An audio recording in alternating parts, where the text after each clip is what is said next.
Allahu Akbar, Allahu Akbar, Allahu Akbar, Allahu Akbar. Ashhadu an la ilaha illallah, ashhadu an la ilaha illallah, ashhadu anna Muhammadar Rasulullah, ashhadu anna Muhammadar Rasulullah. Hayya ala salah, hayya ala salah, hayya ala falah, hayya ala falah. Allahu Akbar, Allahu Akbar. La ilaha illallah.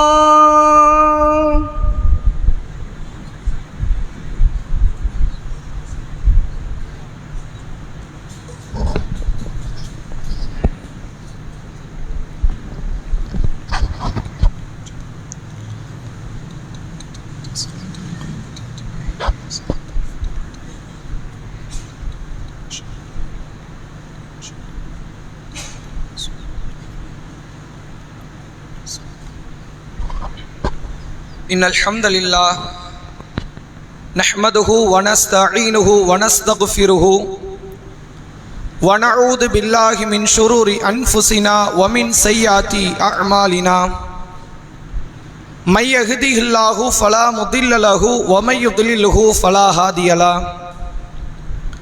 وأشهد أن لا إله إلا الله وأشهد أن محمدا عبده ورسوله أما بعد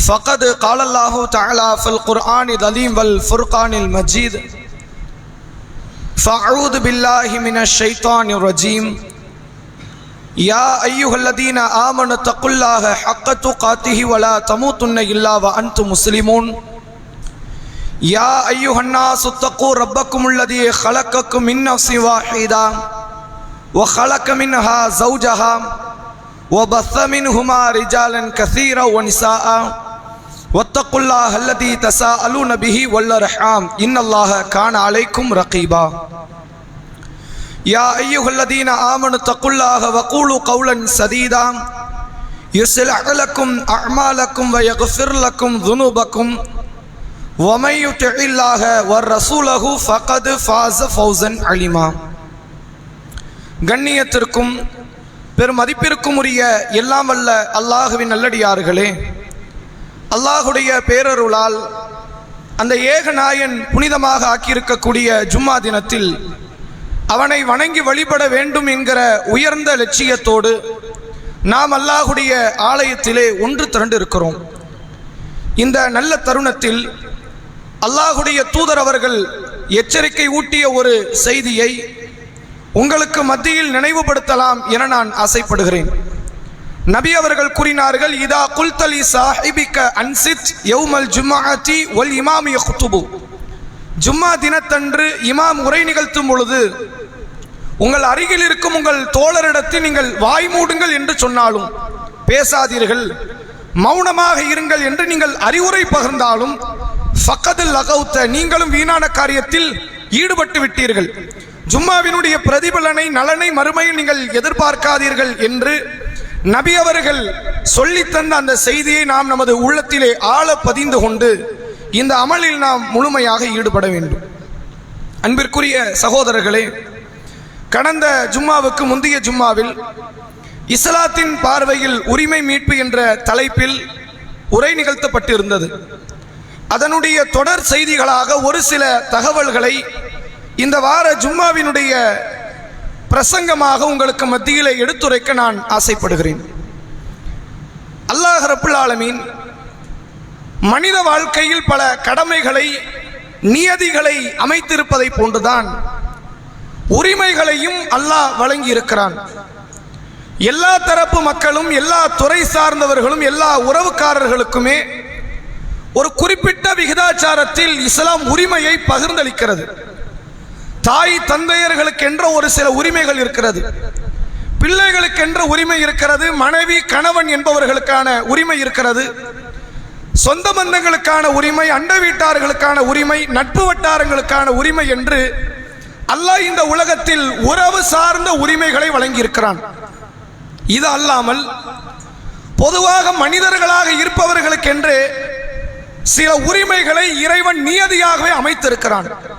மனிதர்களுக்கு பேச்சுரிமை இருக்கிறது, எல்லா மனிதர்களுக்குமே சொத்துரிமை இருக்கிறது, ஆண் பெண் வேறுபாடு இல்லாத கல்வி உரிமை இருக்கிறது. உலகத்தில் பிறக்கிற எந்த ஒரு பெண் சிசுவாக ஆண் சிசுவாக இருந்தாலும் சரி, உயிர் வாழ்வதற்கான வாழ்வுரிமை இருக்கிறது. எல்லா உரிமையும் இஸ்லாமிய மார்க்கம் மனித குலத்திற்கு தெளிவுபட பேசுகிறது. இந்த உரிமையை மதித்து அதற்கு மாறாக நடக்காமல் மனிதர்கள் அந்த உரிமையை பேணக்கூடிய இடத்தில் இருக்க வேண்டும் என்பதை மார்க்கம் மிக அதிகமான இடங்களில் நமக்கு வலியுறுத்தி பேசுகிறது. அல்லாஹ்வுடைய தூதர் அவர்கள் ஹஜ்ஜத்துல் விதாவிலே நபிகளார் செய்த முதலும் கடைசியுமான அந்த ஹஜ், விடைபெறும் ஹஜ்ஜின் வேளையில் ரசூலுல்லாஹ் மக்களை எல்லாம் அழைத்து, ஏறத்தாழ ரசூலுல்லாஹ் தன் வாழ்நாளில் ஒரு பெருங்கொண்ட சஹாபாக்களுக்கு பயான் செய்திருக்கிறார்கள் என்றால் அது அந்த ஒரு கூட்டம் தான். அதுக்கு முன்னாடி ரசூலுல்லாஹ் அவ்வளவு பெரிய கூட்டத்துக்கு பேசுறது கிடையாது. அதுக்கு பின்னாடி ரசூலுல்லாஹ் அப்படி ஒரு கூட்டத்திடம் பயான் நிகழ்த்தியது கிடையாது. ரசூலுல்லாஹ்வுடைய அந்த பயான் இருக்கிறதே 23 ஆண்டு கால நுபுவத்தை, அதனுடைய சாரம்சத்தை ஒரு சில நிமிடங்களில் நபி அவர்கள் பேசி முடிக்கிறார்கள். இப்னு அப்பாஸ் ரலியல்லாஹு அவர்கள் சொன்னார்கள், நபி அவர்கள் எங்களுக்கு அறிவித்தார்கள், ஹுது அன்னி மனாசிக்கக்கும், என்னிடத்தில் இருந்து இந்த ஹஜ் கிரிகையை நீங்கள் கற்றுக்கொள்ளுங்கள். ஏன் தெரியுமா? அடுத்த முறை நான் ஹஜ் செய்வேனா மாட்டேனான்னு எனக்கு தெரியாது. நான் அப்ப சஹாபாக்களுடைய பார்வை பொதுவாக கூர்மையா இருக்கும். ரசூலுல்லாஹ்வுடைய ஒரு சின்ன சின்ன செயலை கூட கணக்கெடுத்து தன் வாழ்க்கையில அமல்படுத்துபவர்கள் சஹாபாக்கள். ரசூலுல்லாஹ் இப்படி ஒரு வார்த்தை வர சொல்லிட்டாங்களா, ரொம்ப துல்லியமாக கவனிக்கிறாங்க. நீங்க பார்க்கலாம், தொழுகை விஷயம் 23 ஆண்டு காலம் சொன்னது, அதுல கூட இவ்வளவு தெளிவான அறிவிப்புகள் கிடையாது. நோன்பு நபி அவர்கள் 10 ஆண்டு காலம் நோற்றார்கள், அதுல கூட இவ்வளவு தெளிவான அறிவிப்புகள் கிடையாது. எதுல இருக்குது? இந்த ஹஜ்ஜில நபி அவர்கள் செய்த வாழ்நாளில் ஒரு ஹஜ்ஜி, அதை பத்திர ஒவ்வொரு சின்ன சின்ன நுணுக்கமான தகவல்கள் கூட ஹதீஸிலே பதிவு செய்யப்பட்டிருக்கிறது. சஹாபாக்கள் சொன்னார்கள், அன்றைக்கு நாங்கள் ரொம்ப தெளிவாக இருந்த ஹதீஸ், அந்த ஹஜ்ஜை கவனித்தோம். நபி அவர்கள் அந்த இறுதி ஹஜ்ஜிலே ஒரு பயான் நிகழ்த்துகிறார்கள். அரஃபாவுடைய பெருவழியில் மக்களை எல்லாம் அழைத்து நபி அவர்கள் சொல்லுகிறார்கள், மக்களே, இது எந்த மாதம் என்று தெரியுமான்னு கேட்கிறாங்க. துல்ஹஜ் மாசத்தை தான் ஹஜ் பண்ணணும் ரசூலுல்லாஹ்வுக்கும் தெரியும், சஹாபாக்களுக்கும் தெரியும். அவங்க எல்லாரும் அந்த மாதத்துல வந்து நிக்கிறாங்க. சஹாபாக்கள் இப்படி ஒரு கேள்வி கேட்டோம், இது இலகுவான கேள்வி இல்லை. ரசூலுல்லாஹ் இலகுவான ஒரு கேள்வி கேட்கிறாங்க, உள்ள வேற ஏதோ ஒரு அர்த்தம் இருக்கும். அல்லாஹ்வும் அல்லாஹ்வுடைய ரசூலுமே நன்கறிந்தவர்கள் பதில் கொடுக்கிறாங்க. இது உங்களில் புனித மாதம் துல்ஹஜ் மாதம் இல்லையா என்று கேட்கிறார்கள். ஆமாம் அல்லாஹ்வின் தூதரே. அடுத்த ரசூலுல்லாஹ் கேட்கிறாங்க, இது உங்களில் எந்த நாள்?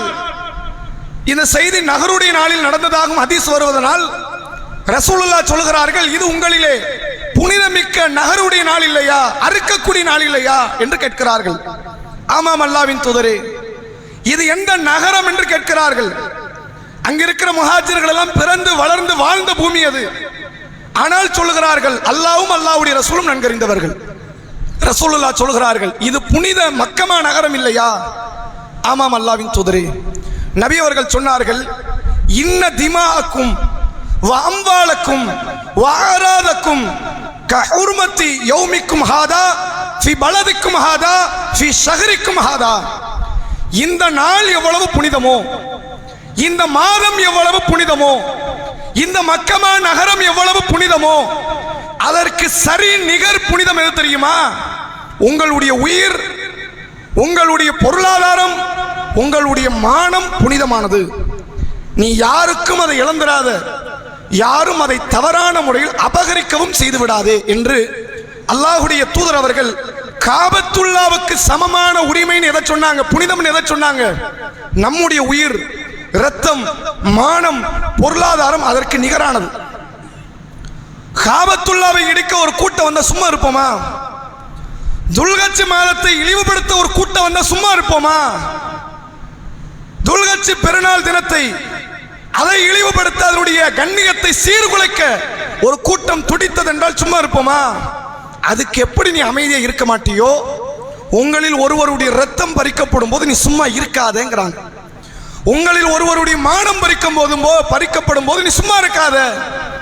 உங்களில் ஒருவருடைய பொருளாதாரம் அபகரிக்கப்படும் போது நீ சும்மா இருக்காத. அந்த உரிமையை மீட்டெடுப்பதற்காக வேண்டி முயற்சி செய் என்பதைத்தான் அல்லாஹ்வுடைய தூதர் அவர்கள் இந்த நபிமொழி மூலமாக நமக்கு கற்றுத் தருகிறார்கள். இந்த உரிமை இழப்பு என்பது இருக்குது, அதுக்கு நிகரான வேறொரு பாரதூரமான விளைவு வேறு எதுவும் இருக்காது. அதனால தான் அல்லாஹ்வுடைய தூதர் அவர்கள் சொன்னார்கள், மக்களே, என் சமுதாயத்தில் முஃப்லீஸ் யார் தெரியுமான்னு கேட்கிறாங்க. முஃப்லீஸ் என்ற அரபு வார்த்தைக்கு அர்த்தம் அதிகமான செல்வம் இருந்து எல்லாவற்றையும் இழந்து நடுத்தெருவுக்கு வந்தவனுக்கு பேர் அரபியில் முஃப்லீஸ். வாழ்ந்து கட்டவன் சொல்லுவாங்கல்ல, எப்படி ஒரு வாழ்க்கை தெரியுமா? இப்போ ஒண்ணுமே இல்லாமல் சோற்றுக்கு வழி இல்லாமல் அலைந்து கொண்டிருக்கிறாருங்கிறதுக்கு சொல்ற அரபு வார்த்தை முஃப்லீஸ். சஹாபாக்கள் சொல்கிறார்கள், யாரிடத்தில் தங்கமோ வெள்ளியோ இன்னபிற ஆடம்பர பொருட்களோ எதுவுமே இல்லையோ அவன் முஃப்லீஸ்.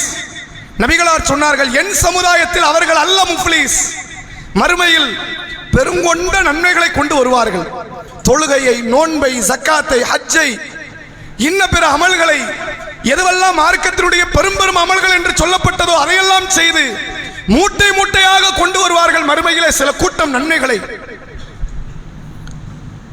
ஆனால் சொர்க்கம் என்று அவர்களுக்கு தீர்மானிக்கப்படுகிற அந்த நேரத்தில் ஒரு கூட்டமே வந்து நிற்பார்கள். யா அல்லாஹ், இதோ சொர்க்கம் செல்ல தயாராக இருக்கிறான இந்த மனிதன் யாரு தெரியுமா?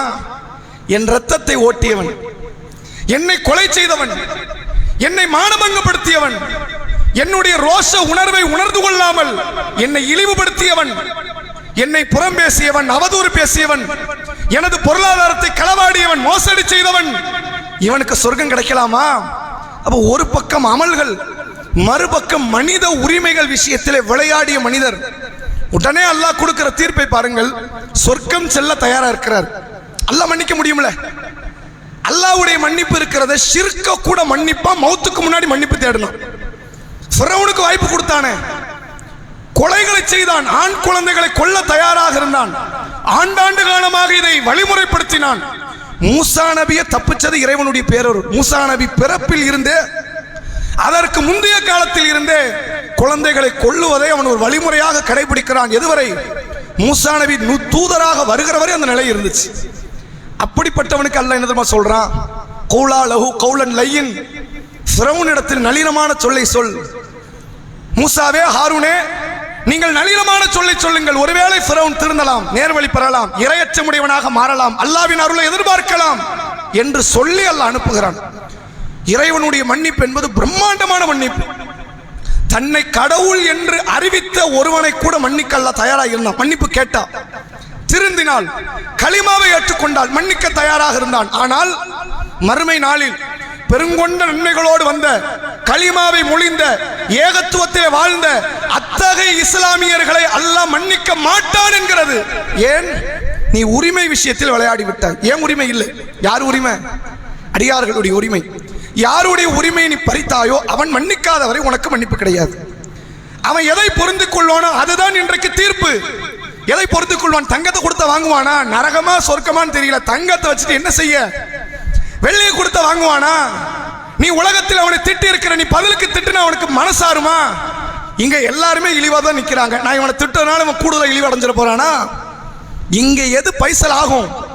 நன்மைகள் ஆகும். அவன் நன்மையை தாயால அவன் கேட்பான். வேற எது பைசல் ஆகும்?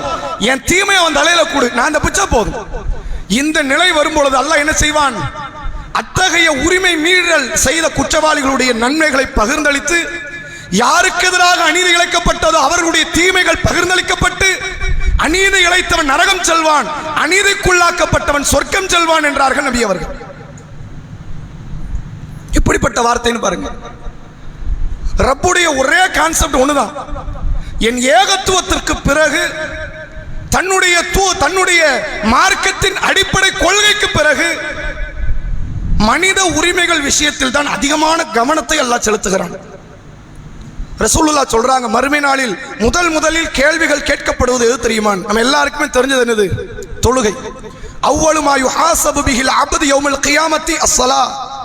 மறுமையில் அடியார்களிடத்தில் கேட்கப்படுகிற முதல் கேள்வி தொழுகை. இது வழிபாட்டு சார்ந்தது மட்டும்தான். வழிபாட்டுல முதல் கேள்விதான் தொழுகை. அதை ஓரமா தள்ளிட்டாங்க ரசூலுல்லாஹ். முதல் கேள்வி எது தெரியுமா?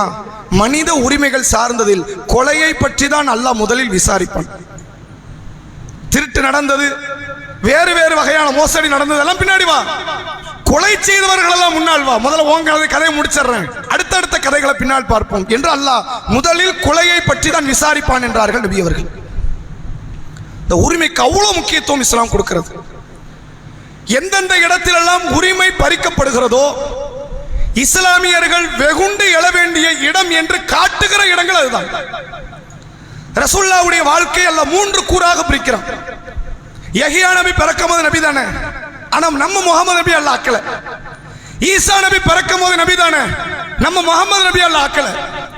சுலைமான் நபி பிறக்கும் போது நபி என்பதோடு மட்டுமல்லாமல் நபியினுடைய பிள்ளை சிறு பிராயத்தில் இருந்த ஒரு குறிப்பிட்ட ஏஜில் இருந்து நபி ஆகிறார்.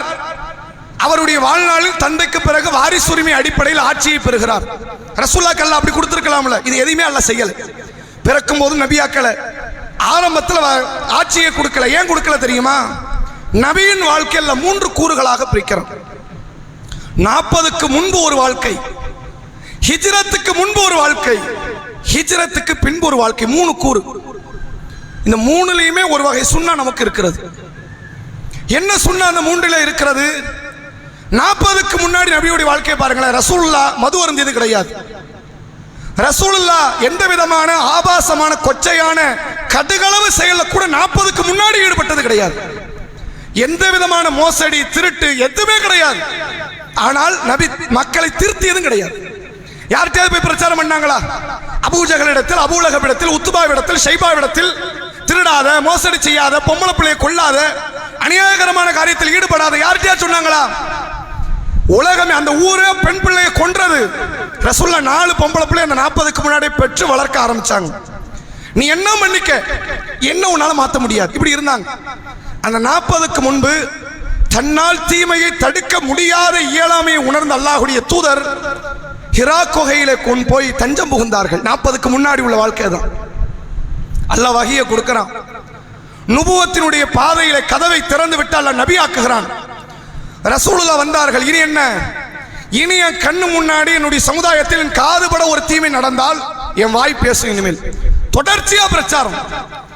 நீ எதையெல்லாம் எந்த காரியத்தை எல்லாம் செய்கிறாயோ அத்தனையும் தவறு. நாங்கள் ரசூலுல்லாஹ் வட்டி வாங்குகிறாய், மது அருந்துகிறாய், விபச்சாரம் செய்கிறாய், மோசடி செய்கிறாய், குழந்தையை கொல்லுகிறாய், கொலை செய்கிறாய் என்று எல்லா விதமான அக்கிரமகரமான செயலையும் நபி அவர்கள் 13 ஆண்டு கால மக்காவிலே தடுத்தார்கள். அல்லாஹ் வாய்க்கு கொடுக்கிற வேலையை இனிமேல் என்ன பேச ஆரம்பிங்கன்ட்டான். இங்க என்ன செய்ய முடியாது? ஷரியத்தை நிலைநாட்ட முடியாது. சில இடத்துல திருடியவனுக்கு தண்டனை கொடுக்க முடியுமா? நபி கையில் ஆட்சியா இருக்குது. கொலை செய்தவனை பதிலுக்கு கொலை செய்ய முடியுமா? ஆட்சி இருக்கிறதா? இனி யாரையுமே அந்த 13 ஆண்டு காலத்தில் எதிர்க்கவே முடியாது. வேணுமான பேசிக்கலாம், எங்களை அடிக்காதீங்க, எங்களை நிம்மதியா வாழ விடுங்க, நாங்க அல்லாஹ்வின் கொள்கையில தான் இருப்போம் என்று சொல்ல முடியும். மக்காவில் இருந்து மதீனாவிற்கு நபி அவர்கள் குடிபெயர்கிறார்கள். மக்கள் எல்லாம் பையத்து செய்கிறார்கள். தனி பெரும்பான்மையில், இன்னும் சொல்ல போனால் ஒட்டுமொத்த மதீனாவாசிகளுடைய பையத்திலே ஒரு நபர் கூட அதுக்கு எதிர் கிடையாது. நயவஞ்சகன் கூட வந்து பையத்து கொடுத்தான். ரசூலுல்லாஹ் அந்த தனி பெரும்பான்மையில் ஆட்சியை பிடித்தார்கள். நபி மரணிக்கின்ற வரை ஆட்சிக்கு எதிராக, நபிக்கு எதிராக ஒரு துரும்பை கூட அசைப்பதற்கு அங்கு ஆள் கிடையாது. ஒரு நேரம் ரசூலுல்லாஹ் வாய் மூடி மௌனியாக இருந்தார்கள். 40க்கு முன்னால் நுபுவத்தில் இருந்து ஹிஜ்ரத்தை செய்கிற வரை வாயால் பேசினார்கள். இனி இந்த வேலையே கிடையாது. தீமையை கண்டால் கரத்தால் தடுப்பது மட்டும்தான் உக்தி என்பதை உணர்ந்து அல்லாஹ்வுடைய தூதர் அவர்கள் சாட்டையை சுழற்றினார்கள். எல்லா விதமான அநியாயகரமான செயலுக்கு முற்றுப்புள்ளி வைத்தார்கள். எந்த நிலை தெரியுமா? ஒரு குழந்தையை கழுத்திலே அணிந்திருக்கக்கூடிய அணிகலனுக்கு ஆசைப்பட்டு ஒரு திருடன் என்ன செய்கிறான்? அணிகலனை பறிக்கிறான். அந்த சிறுமி தரம் இருக்கிறாள். கல்லை கொண்டு மண்டையில போட்டு அந்த பிள்ளையினுடைய தலையில கடுமையான சேதத்தை ஏற்படுத்தி விட்டு அந்த அணிகலனை கலட்டி சென்று விட்டு ஓடிவிட்டான். நபி காலத்தில் எக்ஸ்ட்ரா போர்ஸ் எல்லாம் கிடையாது. இன்னைக்கு உலகத்தில் நீங்க பாருங்களேன், ஒரு போலீஸ் ப்ரொடெக்ஷனுக்குள்ள எவ்வளவு தெரியுமா இருக்கும்? இவங்கள ஆன்டி கிரைம்னு ஒன்று பிரிச்சிருவாங்க. சைபர் கிரைம்னு ஒன்று பிரிப்பாங்க, சட்ட ஒழுங்கு பாதுகாப்புன்னு ஒன்று பிரிப்பாங்க. காவல்துறைக்குள்ளே உள்ள 100 வகையான டிபார்ட்மெண்ட் உள்ள பிரிச்சு வச்சிருப்பாங்க. ரசூலுல்லாஹ் காலத்தில் காவல்துறையே கிடையாது. ரசூலுல்லாஹ் ஆட்சியாளர் ரசூலுல்லாஹ்வுடைய வார்த்தையை கேட்டு நடைபோடக்கூடிய இடத்தில் சஹாபாக்கள். சிசிடிவி கேமரா கிடையாது. பாலைவன பகுதி என்பது ஓடிட்டா முடிஞ்சு போச்சு, அவனை கண்டுபிடிக்கலாம் முடியாது. நபி அவர்களுக்கு தகவல் வருது, ரசூலுல்லாஹ் ஆட்சியாளர் அந்த பெண் அடிபட்டு இருப்பதை, ரசூலுல்லாஹ் சிறுமி அடிபட்டு இருக்கிறத போய் பார்க்கறாங்க. அந்த இடத்துல யாரெல்லாம் இருந்தாங்களோ எல்லாரும் தூக்கிட்டுவாங்க. முஸ்லீம் காஃபிர் இந்த வேறுபாடுலாம் மொத்த பேர் அள்ளிப்பட்டுவாங்க. சஹாபாக்கள் போறாங்க, எல்லாரும் இழுத்து போட்டு வந்தாச்சு. அந்த சிறுமி குத்துயிரும் கொலை உயிருமாக இருக்கிறாள். ஒவ்வொரு நபரையா காட்டி உன்னை இவனா இந்த கதிக்கு ஆளாக்கணான்னு கேட்கிறாங்க. ஒவ்வொரு ஆளா இந்த பிள்ளை இல்ல இல்லைன்னு சொல்லிட்டு வருது. ஒரு ஆளை பார்க்கும்போது தலையை ஆட்டுது, ஆமா இவன் தான் அப்படின்னு. இந்த குழந்தை மௌத் ஆகல. ரசூலுல்லாஹ் அதுக்கு முன்னாடி அந்த குழந்தை கடைசி மௌத் ஆயிடுச்சு. அதற்குள் நபி அவர்கள் கட்டளையிடுகிறார்கள், இவன் தலையை அது போன்ற பாறையை வைத்து நசுக்கி கொலை செய்யுங்கள் என்று நபி அவர்கள் கட்டளையிடுகிறார்கள். இது மக்கால நடக்க இருக்கும்போது சாத்தியப்படுமா? கிடையாது. 40க்கு முன்னால் சாத்தியப்படுமா? கிடையாது. ஏன்? அதிகாரங்களை தன்னுடைய கையிலே வைத்திருக்கும் போது அல்லாஹ்வுடைய தூதருடைய நிலை எப்படி மாறியது என்றால், அநியாயத்தை வாயால் எதிர்த்த அல்லாஹ்வுடைய தூதர் அவர்கள் அநியாயத்திற்கு எதிரான தங்களுடைய கரத்தை நீட்டுகிற இடத்திற்கு வந்தார்கள். பெருங்கொண்ட சுண்ணாவல்ல காட்டுறான். அதுல நபி அவர்கள் சொன்னார்கள், மன்றா மின்கு முன்கரன், ஒரு தீமையை நீங்கள் பார்த்தால் ஃபல்யுகையிருஹு பியதிஹி, கரத்தால் தடு. ஃபஇல்லம் யஸ்ததி, சக்தி இல்லையா, திராணி கிடையாதா, ஃபபி லிசானிஹி, நாவால் தடு. ஃபஇல்லம் யஸ்ததி, அதற்கும் சக்தி இல்லையா, ஃபபி கல்பி, உள்ளத்தால் வெறுத்து விடு, ஒதுக்கி விடு. ذالک அதாஃபுல் ஈமான், ஈமானில் படித்தரத்திலேயே மிக தாழ்ந்தது இதுக்கு கீழே ஒண்ணு கிடையாது. இதுக்கு கீழே காஃபிர், குஃப்ர். நான் தீமையை கரத்தால் தடுக்க மாட்டேன், நாவால் தடுக்க மாட்டேன், மனதால் வெறுத்து ஒதுக்க மாட்டேன் என்றால் நீ காஃபிர் என்கிறது மார்க்கம். நம்மை பார்த்து இதை எதையுமே செய்ய மாட்டேன் யார்? நீ காஃபிர். நபி அவர்கள் சொன்னார்கள் இன்னொரு செய்தி, சஹீஹ் முஸ்லிமிலே பதிவு செய்யப்பட்டிருக்கிற ஆதாரப்பூர்வமான நபி மொழி. யார் ஒருவர் தீமையை பார்த்து கரத்தால் தடுக்கிறாரோ வஹுவ முஃமினுன், அவர் இறை நம்பிக்கையில் உள்ளவர். யார் தீமையை பார்த்து நாவால் தடுக்கிறாரோ வஹுவ முஃமினுன், அவரும் இறை நம்பிக்கையில் உள்ளவர். யார் தீமையை பார்த்து என்னால் நாவாலும் தடுக்க முடியாது, கரத்தாலும் தடுக்க முடியாது, சக்தியற்றவனாக இருக்கிறேன் என்று உள்ளத்தால் அதை வெறுத்து ஒதுக்குகிறாரோ வஹுவ முஃமினுன், அவரும் இறை நம்பிக்கை கொண்டவர். நபி அவர்கள் சொன்னார்கள், இதற்கு அப்பால் உள்ள எவனுக்கும் கடுகளவு கூட ஈமான் கிடையாது. நாங்க ரசூலுல்லாஹ் நம்ம எல்லாருக்கும் உள்ள ஊட்டிக்கிட்டு இருக்கிற ஒரே ஒரு எண்ணம் என்ன தெரியுமா? எப்படியாவது நம்ம பாவத்துக்கு நரகம் போனா கூட கடுகளவு ஈமான சொர்க்கம் ஏறும்னு ஒரு நம்பிக்கை இருக்குல்ல. ரசூலுல்லாஹ் தானே சொல்றாங்க, கடுகளவு ஈமான் இருந்தா கூட சொர்க்கம் ஏறலான்னு. நமக்கு எல்லாருக்கும் இருக்கிற தைரியமே அதுதான், எப்படியா தப்பிச்சிரோம் தான். ரசூலுல்லாஹ் சொல்றாங்க, தீமையை இந்த 3 வகைகளில் எதிலுமே நீ தடுக்கவில்லை என்றால் அந்த கடுகளவு ஈமானுக்கு கூட நீ உரிமை கொண்டாட முடியாது. நாங்க ரசூலுல்லாஹ் ஒரு அநியாயகரமான செயல் நடக்கிறதா, யாருக்கு நடக்கிறது என்று பார்க்கக்கூடாது, நடக்கிற செயல் எப்படிப்பட்டது என்று பார்க்கணும். அதை தடுக்கிற வேலைகளில் ஈடுபடணும். இது இஸ்லாம் நமக்கு பாலப்பாடமாக, அடிப்படை கொள்கையாக, கல்வியாக நமக்கு சொல்லித் தருகிறது. இவ்வளவு காரியம் இந்த உரிமை மீட்பு சம்பந்தமாக, அநியாயத்திற்கு எதிராக நடக்க வேண்டும் என்று சம்பந்தமாக ஏன் இது நினைவுபடுத்தப்படுகிறது என்றால், உங்களுக்கு நாம் மீண்டும் நினைவுபடுத்துகிறோம், இந்தியாவை ஆட்சி செய்யக்கூடிய பாசிச ஒன்றிய அரசு எத்தனையோ பல வன்முறை ரீதியான சட்டங்களை, கருப்பு சட்டங்களை தொடர்ச்சியாக விடுத்த வண்ணம் வருகிறார்கள். அதிலே கடைசியாக இவர்கள் இப்போது எடுத்திருக்கிற ஆயுதம் வக்ஃபு வாரிய சொத்துக்களை திருடுவதற்கு, கொள்ளையடிப்பதற்கான ஒரு முயற்சி. இப்ப நமக்கு ஒரு கேள்வி வரலாம், தௌஹீத் ஜமாத்துக்கு வக்ஃபுக்கு சம்பந்தம் இருக்குதா அப்படின்னு. சம்பந்தமே கிடையாது. தௌஹீத் ஜமாத்துக்கு இருக்கிற எந்த சொத்துக்களும் தனியார் மயமாக்கப்பட்டது, அது வக்ஃபுல வராது, அரசுக்கு சொந்தம் கிடையாது. ஆனால் சுன்னத் ஜமாத்தினுடைய எல்லா பள்ளிவாசல்களை சார்ந்த வணிக வளாகங்கள், நிறுவனங்கள், தர்காக்கள் முதற்கொண்டு எல்லாம் எதுல போவோம்? வக்ஃப் வாரியத்துக்கு போவோம்.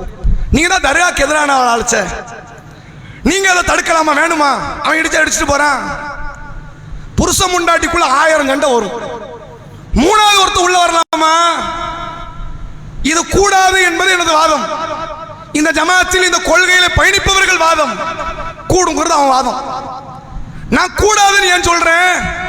அந்த நிலத்தை அபகரிக்கவா? கிடையாது. அந்த சொத்தை அபகரிக்கவா? கிடையாது. அப்ப அந்த பள்ளியில உட்கார்ந்து இருக்கணும், அது நோக்கம் இல்லை. தனியாக வந்து தனிப்பள்ளி கட்டி இங்க கொள்கை சொல்ல என்ன காரணம்? இந்த கொள்கையை வழிகட்ட சிந்தனையை அவன் விட வேண்டும் என்பதுதான் நோக்கம். அப்ப எங்களுக்குள்ள இருக்கிற பரஸ்பர நட்பு என்ன தெரியுமா? நீ நரகம் போயிடக்கூடாதுங்கிறதுக்காக போராடிக்கிட்டு இருக்கிறோம் நாங்க. நீ யாரு உள்ள வர? தர்காவை இடிக்கிறேன், தாஜ்மஹாலுக்கு வழிபாட்டு தலத்துக்கு சம்பந்தம் இருக்குதா? ஆனா இடிக்க விட மாட்டோம்.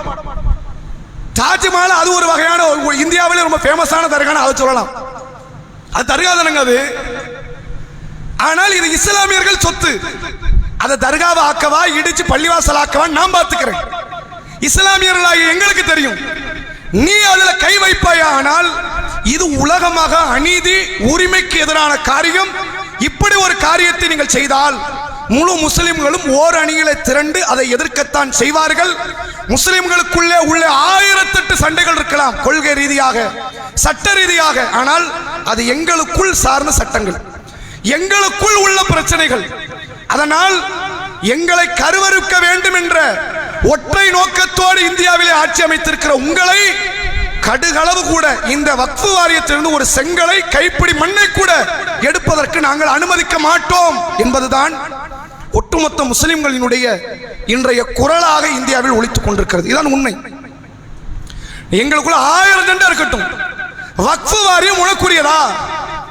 அது இஸ்லாமிய முன்னோர்கள் ஆங்கிலேயர்கள் காலத்தில் வக்ஃபு வாரியம் என்ற ஒன்றை ஏற்பாடு செய்து தங்களுடைய சொத்துக்களை எல்லாம், மிக மிஞ்சிய பொருளாதாரம், ஒரு காலத்தில் முஸ்லிம்களுடைய செல்வ வளம் என்பது, அன்றைக்கு அந்த பொருளாதாரத்தை நாங்கள் தக்க வைத்திருந்தால், இந்த நாட்டின் சுதந்திரம் அடைந்தால் என்ன, ஒளிந்தால் என்ன என்ற அந்த பொருளாதாரத்தை நாங்கள் வைத்திருந்தால் அம்பானி எல்லாம் கால் தூசுக்கு பெறமாட்டார்.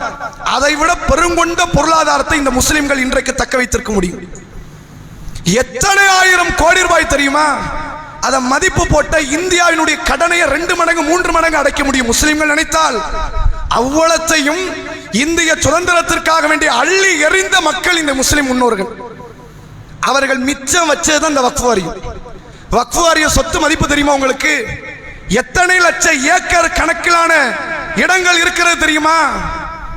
இன்றைக்குள்ள அரசியல் அமைப்பு சட்டம் சொல்லுகிறது, இந்தியாவினுடைய 3வது பெரும் பொருளாதாரம் வக்ஃபு வாரியத்திற்கு கீழே இருக்கிறது. முதலில் ராணுவத்திடம் இருக்கிறது, 2வது ரயில்வே துறையிடம் இருக்கிறது, 3வது யார்கிட்ட இருக்கிறான்? வக்ஃபு வாரியம். இவர்கள் நாட்டை ஆட்சி செய்வதற்கு போதிய பொருளாதாரம் இல்லை. எல்லாத்தையும் விற்கிற இடத்துல தான் இந்தியாவினுடைய நிதித்துறை அமைச்சருடைய மனநிலை. இப்ப எதை வைக்கலாம்? பிரதமர் போட்டிருக்கிற கோட்டை வைக்கலாமா, கீழே போட்டிருக்கிற ஷூ வைக்கலாமாங்கிற நிலைக்கு போயிடுச்சு. எல்லாத்தையும் வைத்து தின்னுக்கிட்டு இருக்கிறாங்களா? இப்ப கண்ணை உறுத்திருந்து வக்ஃபு வாரியம் தான். இல்லையா, வக்ஃபு வாரியத்தில் மோசடி நடக்குது. அதை விட பெருமயோக்கியர்களாச்சு அவங்க. வக்ஃபு வாரியம் சில கண்காணிப்பு இல்லைன்னா எந்த ஒன்றாக இருந்தாலும் அதில் மோசடி உள்ள நுழையும். கவனிக்க வேண்டியது என்ன தெரியுமா? உள்ளே இருந்து கண்ணுக்கு தெரியாமல் நடைபெறுகிற மோசடியை விட அநியாயகரமாக சொத்துக்களை பறிக்கிற மோசடி இருக்கிறது, ஆக பெரும் மோசடி. அந்த மோசடியை களை எடுக்காவிட்டால் தெரிந்து வைத்துக் கொள்ளுங்கள், வக்ஃபு வாரியம் என்பது வெறும் சொத்துக்கள் அல்ல. நாளைக்கு என் வீடு போகலாம், இன்னொரு முறை பொருளாதாரத்தை சம்பாதித்து வீடை பெற்றுக் கொள்ளலாம்.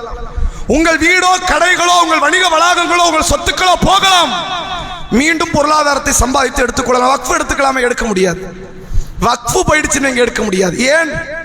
400 ஆண்டுகள் 500 ஆண்டுகள் பழமை வாய்ந்த கட்டடங்களும் பழமை வாய்ந்த நிலங்களும் இன்றைக்கு வக்ஃபு வாரியத்திற்கு கீழே இருக்கிறது.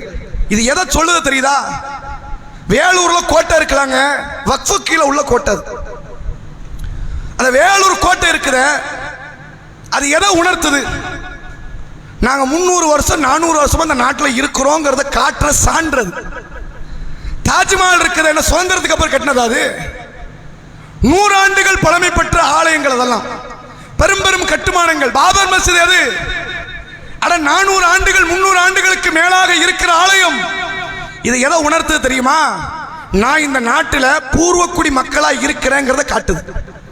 நீ 70 வருஷத்துக்கு முன்னாடி பிறப்பு சான்றிதழ் கேட்கிற சிஏக்கு, அட 300 வருஷம் சான்று இருக்கிறான்ட்ட. இப்ப என்ன இவனுக்கு கண்ணை உறுத்துது?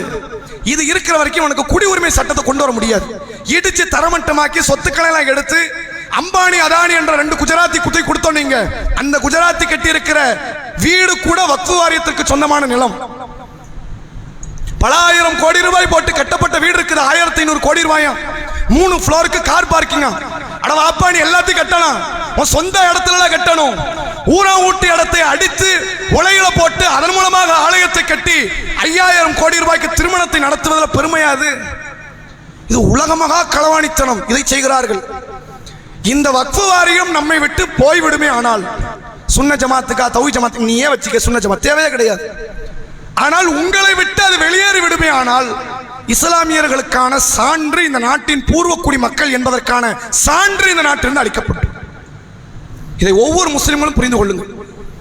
இந்த வக்ஃபு வாரியத்திலே இவர்கள் என்ன சட்டத்தை கொண்டு வருகிறார்கள் தெரியுமா? இறுதியாக ஒன்றை சொல்லி நிறைவு செய்கிறேன். இந்த திருத்த சட்டத்தில் என்னெல்லாம் இருக்கு தெரியுமா? முன்னாடி இருந்த சட்டத்தில் வக்ஃபு வாரியத்தில் யாராவது கையாடல் செய்தால் அது நிரூபிக்கப்படுமே ஆனால் 2 ஆண்டுகள் ஜாமீன் இல்லாத சிறை தண்டனை. இதை மாத்துங்கிறோம். இதை மாத்தி என்ன செய்யணும்? 5 வருஷம் ஆக்க போறியா? அப்ப நியாயம். இல்ல 10 வருஷம் போடு, அது நியாயம். இல்ல இந்த சட்டமே வேண்டாங்கிறப்ப திருடத்தானே வேலை பார்க்கிற, வேற எதை இதை காட்டுது? இந்த சட்டத்தை நீக்குங்கிறாங்க. இது எதை காட்டுகிறது? திருடியவர்களுக்கு 2 ஆண்டு கால சிறை தண்டனை வேண்டான்னு என்ன அர்த்தம்? அப்ப நீ திருட போறன்னு அர்த்தம். யாராவது வக்ஃபு வாரியத்திற்கு தானம் செய்கிறார்கள் என்றால் அவர்கள் முஸ்லிமாக இருக்கணும், இஸ்லாத்தை ஏற்று 5 ஆண்டு காலம் ஆகியிருக்கணும், இல்லைன்னா தானம் செய்ய முடியாது. என்ன நோக்கம் இதெல்லாம்? அறநிலைத்துறைக்கு இது போன்ற சட்டம் இருக்கிறதா? இஸ்லாம் அல்லாதவர்களுடைய சொத்துக்களை பாதுகாக்க இது போன்ற சட்டம் இருக்கிறதா? ஒண்ணு கிடையாது. இந்த வக்ஃபு வாரியத்துடைய சொத்துக்களில் எது செய்வதாக இருந்தாலும் சரி, மாவட்ட ஆட்சியாளருடைய கையொப்பம் இடப்பட வேண்டும். என் வீடு நான் இடிப்பேன், கட்டுவேன், விற்பேன், வாங்குவேன். ஒவ்வொரு முறை மாவட்ட ஆட்சியாளர் போன என்ன அர்த்தம்? இது இவர்கள் இதற்குத்தான் இந்த சட்டத்தை கொண்டு வந்து, இந்த சட்டத்தை இயற்றுவதற்கு அவங்க வச்ச ஒரு பேர் என்ன தெரியுமில்ல? முஸ்லிம்கள் லேண்ட் ஜிஹாது பண்றாங்க, எல்லாத்தையும் ஜிஹாதோட சேர்க்கிறது. இது ஒரு வகையான மனநோய். கொரோனா காலத்தில் கொரோனா ஜிஹாதுங்கிறது, லவ் ஜிஹாதுங்கிறது, ஆலய ஜிஹாதுங்கிறது, வழிபாட்டு ஜிஹாதுங்கிறது, குர்பானி கொடுக்கும்போது மாட்டு ஜிஹாது அப்படிங்கிறது. முஸ்லிம்கள் நாளைக்கு எதை செஞ்சாலும் ஜிஹாதும்மா, தண்ணி குடிச்சா தண்ணி ஜிஹாதும்மா. யாராவது ஒரு முஸ்லீம் வந்து வயிற்று போக்கில் இருந்தா, நீங்க வாயு பிரச்சனை வாயு ஜிஹாதுன்றுவான். எல்லாம் மரகலண்ட கேஸ். இப்ப இவர்கள் இன்றைக்கு இந்த வக்ஃபு வாரியத்தில் மிகப்பெரிய அநியாயகரமான சூழ்ச்சிகரமான ஒரு காரியத்தை செய்யக்கூடிய இடத்தில் இருக்கிறார்கள். இந்த உரிமையை நீங்கள் மீட்க தவறிவிட்டால் எழுதி வைத்துக் கொள்ளுங்கள். வக்ஃபு வாரியம் அவர்களுக்கு முழுமையாக சொந்தமாக்கப்பட்டால் அடுத்த கட்டம் CAA மிக இலகுவாக சட்டம் இயற்றப்படும். அதை இலகுவாக கொண்டு வருவதற்கு ஒரு வாய்ப்பாக இது அமைந்துவிடும். அப்ப அத்தகைய வாய்ப்பை நம்முடைய எதிரிகளுக்கு நாம் அந்த ஆயுதங்களை உருவாக்கிவிடக் கூடாது என்பதற்காக இந்த சட்டத்தை எதிர்த்து நாம் ஆர்ப்பாட்டங்களை பெருமளவில் நடத்த வேண்டும். எல்லா ஜமாத்தார்களும் ஏறத்தாழ இந்நேரம் நடத்தி இருக்கணும். CAAக்கு பண்ண மாதிரி போராட்டங்களை பண்ணி இருக்கணும். ஆனால் மற்றவர்கள் தாமதப்படுகிறார்களோ என்னவோ, நாம் அதில் முந்திக் கொண்டோம். அல்லாஹுடைய பேர் உதவியால் தமிழ்நாட்டு முழுவதும் எல்லா மாவட்டங்களிலும் வரக்கூடிய 11, 12ஆம் தேதி மக்கள் திரள் ஆர்ப்பாட்டத்தை முழு தமிழகத்தில் எல்லா மாவட்டங்களிலும் நாம் நடத்த இருக்கிறோம். அந்த அடிப்படையில் அடுத்த வரக்கூடிய செவ்வாய்க்கிழமை நமக்கு தூத்துக்குடி மாவட்டம் சார்பாக செய்துங்கநல்லூரில் காலை 10 மணி அளவில் மாபெரும் கண்டன ஆர்ப்பாட்டம் நடைபெற இருக்கிறது. நம்முடைய வளாகத்தில் வைத்து ஏறத்தாழ 10க்கும் அதிகமான வாகனங்கள் புறப்பட இருக்கிறது. சகோதர சகோதரிகள், உங்களுடைய பெயர்களை முன்பதிவு செய்து கொள்ளுங்கள். இந்த ஆர்ப்பாட்டத்தில் வந்து உங்களுடைய கண்டனத்தை பதிவு செய்யுங்கள். வாஹிரு தஅவானா அல்ஹம்துலில்லாஹி ரப்பில் ஆலமீன். அஸ்ஸலாமு அலைக்கும் வரஹ்மத்துல்லாஹி வபரகாத்துஹு.